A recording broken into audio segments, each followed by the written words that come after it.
पहली बार है कि कांग्रेस में किसी नेता की सालगिरह पर बैनर, होर्डिंग, पोस्टर दिखाई नहीं दे रहे। यह पहली बार है कि शक्ति प्रदर्शन नहीं हुआ।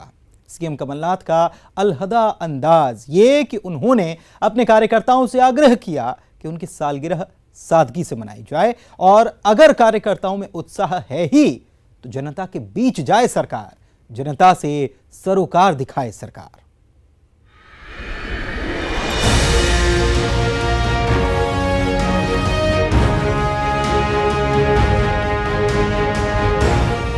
सरोकार की सियासत करने वाले राजनेता का ही अंदाज हो सकता है। कांग्रेस की परिपाटी से बिल्कुल उलट है ना ये तस्वीर।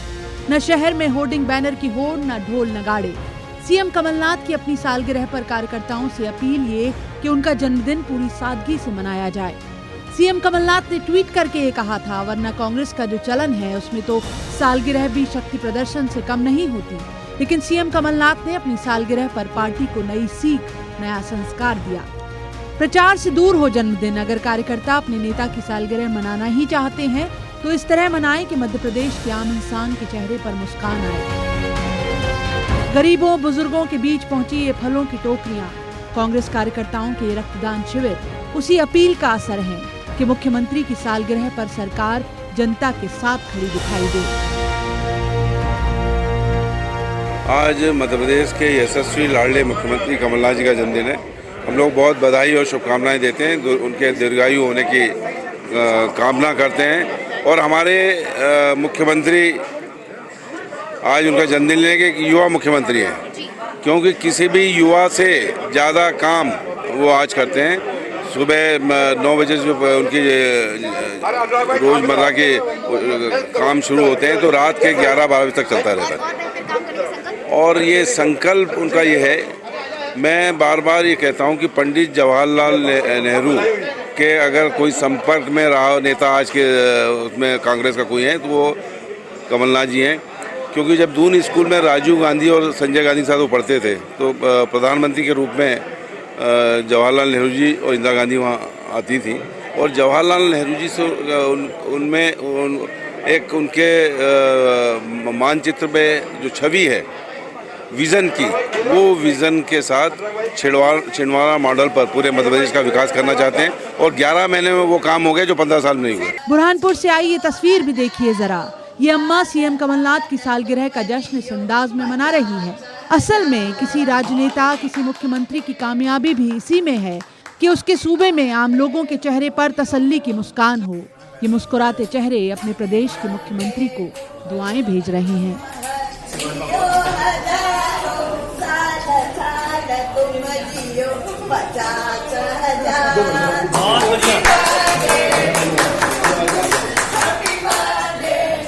देखिए, आप सब वहाँ मौजूद थे।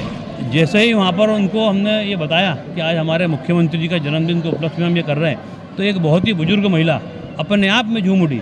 ये इस बात का घोतक है कि पिछले 10-11 महीने में हमारी सरकार ने, कमलनाथ जी ने जनहितैषी, जनता से जुड़े हुए मामलों को जो आज किया है कि एक हम जरा सा उनको मालूम पड़ा और वो आज वहाँ पर स्वयं वहाँ पर खुशी के मारे झूम उठ रही है, नाचने लगी है। तो इससे अच्छी खुशी की बात और इससे अच्छा आशीर्वाद बुजुर्ग का हमारे मुख्यमंत्री को नहीं मिल सकता। तो ये पूरा जनता का खुशी का माहौल, जनता की संतुष्टि का माहौल है Madhya Pradesh. Bureau report, news 18 Madhya Pradesh. कुशल रणनीतिकार, सबको साधने की काबिलियत और राजनीति का लंबा तजुर्बा, इन खूबियों की बदौलत कमलनाथ ने 15 साल पुरानी बीजेपी की सत्ता उखाड़ फेंकी। कमलनाथ के आगे कमल मुरझा गया। कमलनाथ ने वो कौन से कमाल किए जिससे पूरी कहानी बदल गई। देखिए इस रिपोर्ट।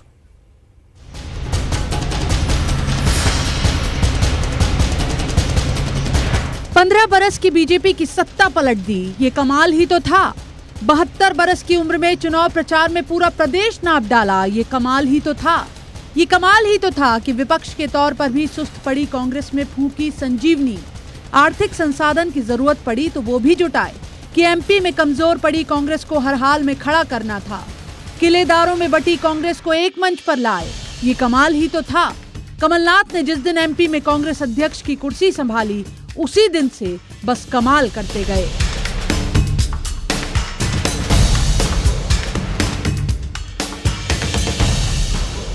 घोषणा पत्र वचन पत्र बन गया। ये कमाल ही तो था, ये कमाल ही तो था कि कोई मुख्यमंत्री शपथ लेते ही बधाइयां लेने के बजाय सीधे प्लानिंग में जुट जाए, उस वचन को पूरा करने का बीड़ा उठाए जिस वचन पर सत्ता में आई थी पार्टी, वो भी कर्ज में डूबे प्रदेश में। तो जो प्लानिंग यूएसपी कही जाती है कमलनाथ की, उसी प्लानिंग के साथ कमलनाथ ने 11 महीने में एमपी की शक्ल सूरत बदलने की पुरजोर कोशिश की है। बगैर शोर मचाए खामोशी से लिए हैं बड़े बड़े फैसले, जनता से जुड़े वो फैसले जो सीधे जीवन बदल सकते हैं। कमलनाथ जी ने जो किसान कर्ज माफी योजना चलाई थी वो बहुत ही अच्छी और सराहनीय योजना है।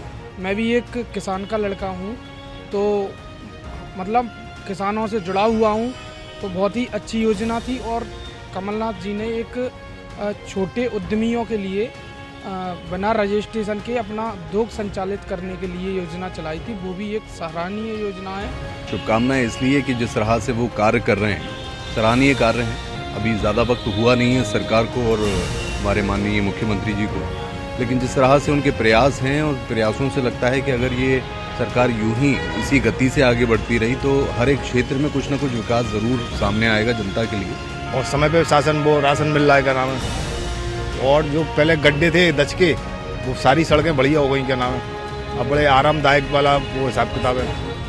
आवास योजना भी मेरा फार्म भरा है, उसमें भी मैंने बोला था कहना 15 दिन बाद चाय मिल जाएगी, वो भी योजना मुझे मकान मिल रहा है, क्या नाम है।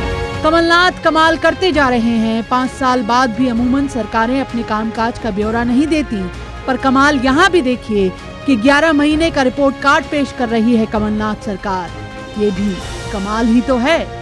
Bureau report, news 18 Madhya Pradesh. Kamal Nath ने सीएम पद की शपथ के कुछ घंटे बाद ही अपनी कार्यशैली से परिचित करा दिया था। इधर शपथ ली और उधर किए किसानों की कर्ज माफी की फाइल पर दस्तखत। फिर गुजरे 11 महीने में प्रदेश ने आंकड़ों में ही प्रदेश की तरक्की नहीं देखी, प्रदेश के विकास को जमीन पर उतरते देखा है। और 11 महीने में कितने कदम चली सरकार, इसका रिपोर्ट कार्ड भी पेश करते रहे कमलनाथ।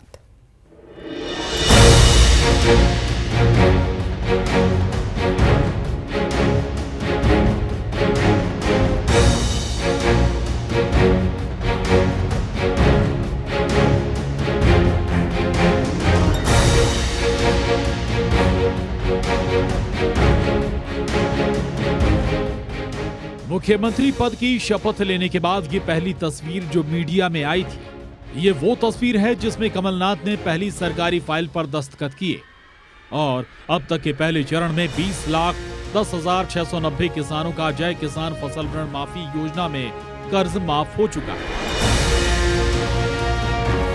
सत्ता में आने के साथ ही कमलनाथ ने 7 बड़े वचन पहले पूरे किए। उनमें सबसे अहम किसानों की कर्ज माफी, कन्यादान योजना की राशि बढ़ाकर दोगुनी कर दी गई, आम बिजली उपभोक्ता को बिल में सब्सिडी के साथ बड़ी राहत दी, ओबीसी को 27% आरक्षण, पुजारियों का मानदेय 3 गुना, हाईटेक गौशाला, सरकारी कर्मचारियों के महंगाई भत्ते में 3% की बढ़ोतरी और सबसे अहम फैसला, स्थानीय युवाओं के लिए 70% नौकरियां अनिवार्य और संविदा कर्मियों की नौकरी बहाल। आंकड़ों की बाजीगरी नहीं, कमलनाथ की कोशिश ये कि तरक्की जमीन पर दिखाई दे। मध्य प्रदेश विकास की राह पर आगे बढ़े तो देश दुनिया के निवेशकों को एमपी आने का न्योता दिया। मैग्निफिसेंट एमपी के आयोजन में कई करोड़ के निवेश प्रस्तावों को मंजूरी मिली। प्रदेश में नई खनिज नीति लागू की गई। भोपाल के कई बड़े शहरों के लिए हवाई सेवा शुरू की गई। आदिवासी दिवस पर आदिवासियों को साहूकारों से लिए कर्ज माफ करने का ऐलान किया गया। इसे ट्रेलर की तरह देखिए तो 11 महीने के कार्यकाल में कमलनाथ ने हर वो कोशिश की जिससे एमपी के आम आदमी की जिंदगी में बदलाव लाया जा सके। सरोकार वाली कमलनाथ सरकार ने जनता से जुड़े हर मुद्दे पर फोकस रखा। मिलावट के खिलाफ सरकार ने बड़ा अभियान शुरू किया। राइट टू हेल्थ कमलनाथ सरकार की पहल, ताकि एमपी के आम आदमी को मिल सके इलाज की गारंटी। राइट टू वाटर के साथ काउंसिल ऑफ गुड गवर्नेंस बनाने का फैसला लिया गया। इन 11 महीनों के कार्यकाल से कमलनाथ ने झलक तो दे ही दी उनके काम का अंदाज किस तरह से जुदा है। Bureau report, news 18 Madhya Pradesh. नेता कमलनाथ, जिन्होंने अपने लंबे राजनीतिक अनुभव और कद से कभी अंदाजा नहीं लगने दिया कि इस कद्दावर नेता ने तो कांग्रेस में पीढ़ियां बदलते देखी हैं। केंद्र की राजनीति से सूबे की सियासत का रुख करने में संकोच भी नहीं किया, क्योंकि चुनौती कांग्रेस के वनवास को खत्म करने की थी। कमलनाथ वो राजनेता जिन्हें इंदिरा गांधी ने अपने तीसरे बेटे का दर्जा दिया था।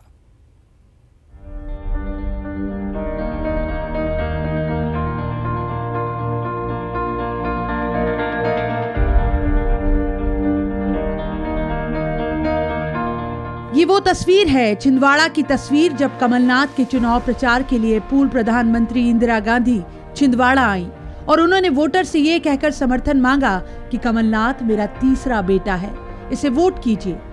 कांग्रेस के संकट में हमेशा आगे रहे कमलनाथ। संजय गांधी के साथ पढ़े कमलनाथ इमरजेंसी में मोरारजी देसाई की सरकार में जेल भी गए। कमलनाथ की गिनती कांग्रेस के उन नेताओं में होती है जो संकट मोचक की तरह रहे पार्टी में, चाहे वो राजीव गांधी के निधन के बाद पार्टी का मुश्किल वक्त रहा हो या फिर 1996 से लेकर 2004 तक का संकट काल, जिस वक्त में कांग्रेस दुश्वारियों से गुजर रही थी। इस वक्त भी कमलनाथ साए की तरह पार्टी के साथ खड़े रहे, तब भी कि जब शरद पवार जैसे दिग्गज नेताओं ने पार्टी का साथ छोड़ दिया था। तो एक नजर कमलनाथ के सियासी सफरनामे पर। कमलनाथ के अब तक के सियासी सफर पर नजर डालें तो इंदिरा गांधी से लेकर राहुल गांधी तक 40 साल से ज्यादा का सियासी सफर। 9 बार से सांसद हैं कमलनाथ। कानपुर में 18 नवंबर 1946 को जन्मे, दून स्कूल से की शुरुआती पढ़ाई, कोलकाता के सेंट जेवियर्स कॉलेज से की उच्च शिक्षा हासिल। 34 वर्ष की उम्र में जीता पहला लोकसभा चुनाव। बिजनेस टाइकून भी कहा जाता है कमलनाथ को। यूपीए सरकार में कई विभागों के मंत्री रह चुके हैं Kamal Nath. Bureau report, news 18 Madhya Pradesh. कहते हैं सत्ता भी अपनी आमद के संकेत दे देती है। ये वक्त है बदलाव का। कांग्रेस को यह नया नारा देने वाले कमलनाथ ने एमपी में कांग्रेस की कमान संभालते ही सबसे पहले प्रदेश कांग्रेस कमेटी की सूरत बदली। इमारत का नया रंग रोगन हुआ और कमलनाथ के लिए रेनोवेट हुए नए कमरे में इंदिरा गांधी, राजीव गांधी के साथ संजय गांधी की तस्वीर भी आ गई। तब अंदाजा भी नहीं था किसी को कि बदलाव की जिद लेकर आए कमलनाथ सत्ता बदल कर मानेंगे।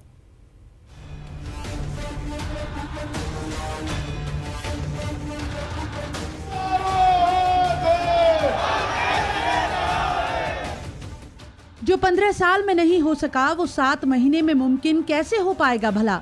इस सवाल के साथ कमलनाथ ने एमपी में कांग्रेस की कमान अपने हाथ में ली थी।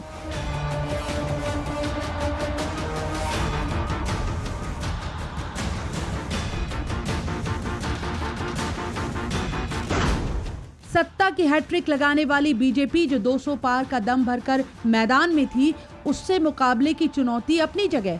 पहले तो पार्टी के भीतर से मिल रही चुनौतियों से निपटना था। सबसे बड़ी मुश्किल गुटों में बटी कांग्रेस क्या एक हो पाएगी? लेकिन कमलनाथ ने इस तस्वीर को हकीकत बनाया। मतभेद होते रहे लेकिन मनभेद नहीं होने दिए। उन्होंने जितनी मजबूती से दिग्विजय सिंह का हाथ थामा, उसी मजबूती से पार्टी के नौजवान नेतृत्व ज्योतिरादित्य सिंधिया के कंधे पर हाथ रखे रहे। कमलनाथ की सबसे बड़ी कामयाबी यही कि पूरे चुनाव में कांग्रेस के गुट सतह पर दिखाई और सुनाई नहीं दे पाए। देखिए, एक बहुत एक्सपीरियंस व्यक्ति हैं कमलनाथ जी। उनको नेशनल इंटरनेशनल पॉलिटिक्स, इकोनॉमिक्स के एक्सपीरियंस है। बड़ी बड़ी मिनिस्ट्रीज उन्होंने हैंडल की और सक्सेसफुली की है। दावोस से लेकर, अमेरिका से लेकर, साउथ एशिया से लेकर हर सरकार में उनका परिचय है, उनका हस्तक्षेप है और उनके आने से एक नया उदय होगा मध्य प्रदेश में। तो कांग्रेस के सीएम पद के नाम के ऐलान के पहले की इस आखिरी तस्वीर तक देखिए। समर्थक भले अपने अपने नेता का नाम उछालते रहे हों, लेकिन एमपी में कांग्रेस नेताओं की जिस गुटबाजी के लिए जानी जाती है, उस गुटबाजी ने आखिरी तक सीन नहीं बिगाड़ा। कमलनाथ के नाम पर मोहर लगने के बाद नेताओं की जुबान पर सिर्फ कमलनाथ, ये कांग्रेस के नए नाथ की कामयाबी ही तो है। Bureau report, news 18 Madhya Pradesh. Kamal Nath के एमपी की सत्ता संभालते ही एक नाम बहुत तेजी से जुबान पर आया, विकास का छिंदवाड़ा मॉडल। सीएम कमलनाथ ने अपनी चुनावी सभाओं में ही ऐलान कर दिया था कि एमपी छिंदवाड़ा मॉडल पर ही चलेगा, यानी तरक्की आंकड़ों पर नहीं जमीन पर दिखाई देगी।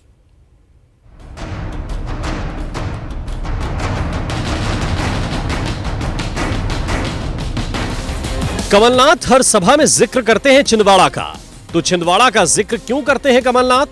क्या वजह है कि छिंदवाड़ा और कमलनाथ एक दूसरे के पर्याय बन गए? क्या कारण है कि छिंदवाड़ा की जनता कमल की आंधी में भी कमलनाथ को ही चुनती है? तो वजह इस जिले के हर मोड़ पर मौजूद हैं। अकेले छिंदवाड़ा में 7 केंद्रीय विद्यालय हैं। चौपाल सागर, जिसके बाद से किसानों की उपज की खरीद फरोख्त आसान हुई है। छिंदवाड़ा स्टेशन देश के चुनिंदा मॉडल स्टेशन में से एक। देश और प्रदेश की राजधानियों से सीधी कनेक्टिविटी। छिंदवाड़ा में शाही एक्सपोर्ट्स के जरिए युवाओं को रोजगार की राह मिली, तो किसानों को भी सीधे माल रखने में सहूलियत हुई। रेलवे ओवरब्रिज बन जाने के बाद छिंदवाड़ा शहर के ट्रैफिक का दबाव बहुत कम हुआ है। 2007 में छिंदवाड़ा में हुई NIIT फाउंडेशन की स्थापना, जिसके जरिए अब छिंदवाड़ा के सैकड़ों युवाओं का IT कंपनियों में सीधे प्लेसमेंट हो रहा है। यहां 12,000 के लगभग छात्रों ने ट्रेनिंग ली अब तक, और 4,000 के लगभग छात्रों को मिला सीधा placement. ILFS institute of skills में 10 तरह के जॉब रोल्स चलाए जा रहे हैं। ये आदिवासी इलाकों के छात्रों के लिए किसी सौगात से कम नहीं। सेंटम स्किल डेवलपमेंट सेंटर के जरिए छिंदवाड़ा की युवतियों को ब्यूटिशियन के कोर्स और सिलाई की ट्रेनिंग दी जा रही है। यह 2007 में NIT फाउंडेशन की कॉन्सेप्ट जो है माननीय श्री कमलनाथ जी के माध्यम से हुआ। उनका यह उद्देश्य था कि छिंदवाड़ा जिले के और जिले के आसपास के ग्रामीण क्षेत्रों के जो बेरोजगार युवक हैं उनको रोजगार प्रदान किया जा सके और वो बड़ी कंपनी में जाकर अपना करियर बना सके। ठीक है, किस तरह के यहाँ पर कोर्सेज चलाए जा रहे हैं?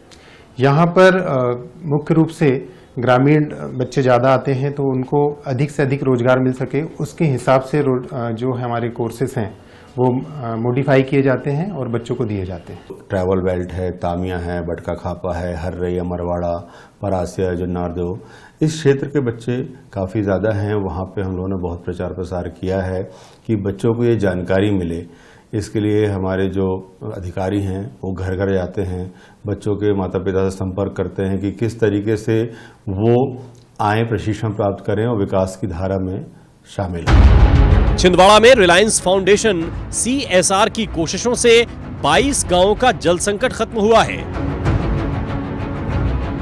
जिसके बाद अब किसान रबी की फसल में भी हाथ आजमा रहे हैं। कोशिश ये की गई कि किसान आर्थिक रूप से आत्मनिर्भर बने। अब तस्वीर ये कि किसानों ने अपनी लागत और मेहनत से कई स्टॉप डैम बनाए हैं। पशुपालन कर रहे किसानों ने लाखों की लागत से मुर्गियों का उत्पादन शुरू किया है।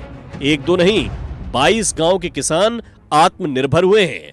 रिलायंस फाउंडेशन मुख्य रूप से एक ग्रामीण विकास परिवर्तन, जिसको रूरल ट्रांसफॉर्मेशन हम कहते हैं, उसके ऊपर उस उद्देश्य को लेके इस क्षेत्र में काम कर रहा है। मुख्य रूप से वाटर सिक्योरिटी है, और उसके बाद में इंस्टीट्यूशन बिल्डिंग है, और स्किल एंड डेवलपमेंट है, डिजिटलाइजेशन है, वुमन एम्पावरमेंट है, हेल्थ है, एजुकेशन है, और इसके साथ साथ में मुख्य रूप से ग्रामीण विकास में किस तरीके से परिवर्तन देखा जाए और ग्रामीण विकास की स्थिति को किस तरीके से सुधारा जाए, इस मुख्य उद्देश्य को लेके रिलायंस फाउंडेशन कार्यरत है। कमलनाथ जी का पिछले बार अभी जैसे जो हमारे इस प्रांगण में आए थे वो कार्यक्रम के दौरान, तब उन्होंने हमें अन्य योजनाओं के बारे में भी अवगत कराया। प्लस रिलायंस फाउंडेशन जब 2010 में यहाँ आए थे तब भी कमलनाथ जी के मार्गदर्शन के द्वारा आए, और उन्होंने मतलब उनके द्वारा हमारे क्षेत्र में रिलायंस फाउंडेशन का आगमन हुआ, जिसके तहत हमारे गांव की जो बंजर भूमियां हैं वो आज उपजाऊ हैं और उससे हम उत्पादन निकाल रहे हैं। हुनर ही होनहार बनाता है, लिहाजा छिंदवाड़ा में स्किल ट्रेनिंग सेंटर में 3 महीने से लेकर 1 साल तक की ट्रेनिंग दी जा रही है, जिसमें ज्यादातर कोर्स निःशुल्क हैं। यहां से ट्रेंड हुए छात्र नामी कंपनियों में रोजगार पा चुके हैं। Footwear design and development institute में बच्चों को फैशन डिजाइनिंग और शू डिजाइनिंग सिखाई जाती है। आदिवासी और आर्थिक रूप से अक्षम छात्र भी मुख्य धारा में शामिल हो सकें, तो उन्हें सिलाई, कढ़ाई और डिजाइनिंग सिखाई जा रही है।